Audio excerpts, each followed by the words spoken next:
I'm recording this problem so that we'll have a little video of it, okay? So what I was saying is that we're testing to see whether these are inverse. And since I'm trying to do g of f of x, I am taking f of x, which is this whole big thing right here, and I am making it the argument of g of x, which means I'm taking that and I'm substituting it in there for x. So g of f of x would be equal to, well, I have negative, the negative sign's there, 3 divided by, all right, so now I got to take this whole thing and put it in there for x. So it's going to be 3 divided by negative x minus 3 plus 2. Then all this is minus 2 because this part right here, this part right here was just my x right there. And then I still have the minus 2. And that's all underneath the sign here. And then it goes minus 3. So is that an okay setup? Does everybody follow the setup here? Yeah. We're good with that? Yep. Okay. So just like take your time with the setup. You mess the setup, the problem is lost. Okay, so we did that. All right, now let's see if we can't take our time going forward here. So that is equal to negative, and I have 3 over, well, I think what I'm going to do is I'm going to start out by getting rid of the 2 and the negative 2. So that's 3 over negative x minus 3. And then again, it's still minus 3. I can't forget this minus 3 over here. Am I okay? Is everybody okay with getting the positive 2 and the negative 2, getting rid of those? Everybody's all right with that? Yeah. Okay. So I'm going to follow Gemma's suggestion from the last problem. And if I want to get rid of this denominator here, I'm going to multiply by its reciprocal. So negative x minus 3 over 3. And I'm going to do it on the top. So negative x minus 3 over 3. So that's going to cancel out. And then these 3's are going to cancel out. So what I'm going to be left with is negative. I still got that negative sign right here. X minus 3 minus 3. Is everybody okay with that? There's a lot of steps I did right in there. Is there a question? You're good? Mm-hmm. Okay, so I'll distribute my negative sign right now, I think. I'm going to distribute my negative sign like there and there. So I get positive x plus 3 minus 3. The 3's cancel out. And I'm left with x. So using g of f of x, I have shown that the two functions are inverse of one another. Was there a spot? Yeah. What do you got? So I don't understand how the x became positive if you're distributing the negative sign. Wait, say that one more time. You were a little bit not unclear. Just the sound quality. Go ahead.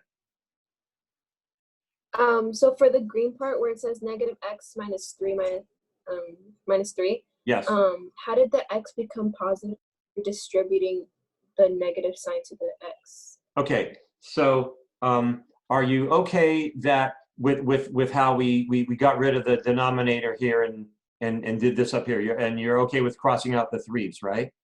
Okay. Yeah. But I still had this negative sign, which was from the very beginning of the problem, because I'm doing g of f of x. It's this negative sign right there. Yeah. I've never gotten rid of it yet. So that is still applying itself to the fraction. But now I got rid of all this stuff of the fraction. All I was left with was this negative x minus 3. So I had the minus sign of the, oh, you know what? I forgot the negative sign here. Is that what you're telling me here? Yeah. Damn, I just hate when I do that. I really hate it when I'm making a video right? Because people are going to watch this video and they say, what is he doing? And they're going to repeat it, and it's just going to be a mess, you know? So no, that negative sign should have been there. And then now you can see how it became a positive, right? Yeah, okay. Yeah, I'm sorry. Oh, well. It's okay. All right. All right. All right. So we're pretty good with that problem? Yeah? And the three-layer fractions, you feel relatively comfortable with that? Okay. So what I'm going to ask you to do is this. Oh wait, Mr. Jenkins. Yes, please. So whenever you're multiplying by the reciprocal, you're just flipping it, like you're not changing like the negative signs or anything. No. Okay. All I'm doing is flipping it. So if I have like, you know, 4/5 and the reciprocal is 5/4, that's going to equal 1, right? Okay. If I had like negative 2x plus 3 over negative 4x squared, no, let's not make that negative, let's make it positive. Over 4x squared, and I would multiply that by negative 4x squared over negative, no. Stop. Mr. Jenkins, quit messing up. You're messing everybody up. I multiply that by 4x squared over negative 2x plus 3. I'm not changing any negative signs or anything, right? Okay. That's going to cancel out, and that's going to cancel out because it's, you know, numerator denominator kind of a thing. Does that make sense? Yes. Yeah. So the place where people get confused on this is that they remember from geometry that perpendicular lines, the slopes are negative reciprocal. And so then that gets stuck in their head. They always think of reciprocals as being negatives, but they aren't. Reciprocal is just flipping it upside down, not changing the negative signs or anything like that. Are we okay with that? Yes. Yes? Okay. Yes. So what I'm going to tell you to do is, no, we did that one. I'm going to give you this one. And I'm saying, remember, they won't always be inverses. You know, they might be inverses, they might not be inverses. I don't know. Well, I mean, I do know, but I'm not telling you, right? So write this problem down in just a second. And before I turn you loose here, these were the objectives and practice problems. They're in the lessons folder. I'm going to say, you know, for the remainder of the class period and when you're studying for the test, yeah, I would really focus on the problems that are in yellow.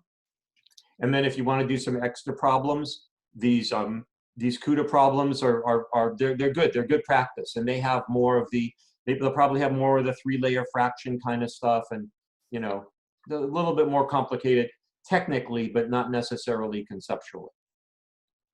And those that are highlighted, they're in the math book, right? Yeah. They're not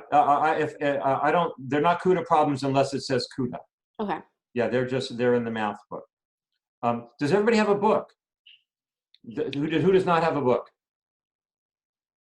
Okay, I will make copies of the pages so that you can have those problems. Okay, all right. So if you would write down this problem here, and then yeah, then I'm gonna close the meeting and go see my mom. My mom's only sister. In fact, it's my only aunt. My dad had no siblings. Oh, wow. So it's a small family.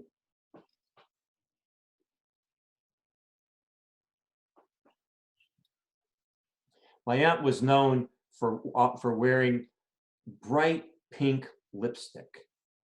So she'd come, you know, you go to a family gathering, of course, she'd give you a big kiss on your cheek, right? And then you'd have this pink lips on your cheek, right? So my first cousin once removed, my first cousin's daughter, like was in like a bicycling group, and when my aunt died, the whole bicycling group rode by, and they were all wearing pink lipstick. So I thought that was really nice. So, all right, we got the problem. All right. Yep. If you have any questions, send me an email. My mom has Zoom. That's how we're doing the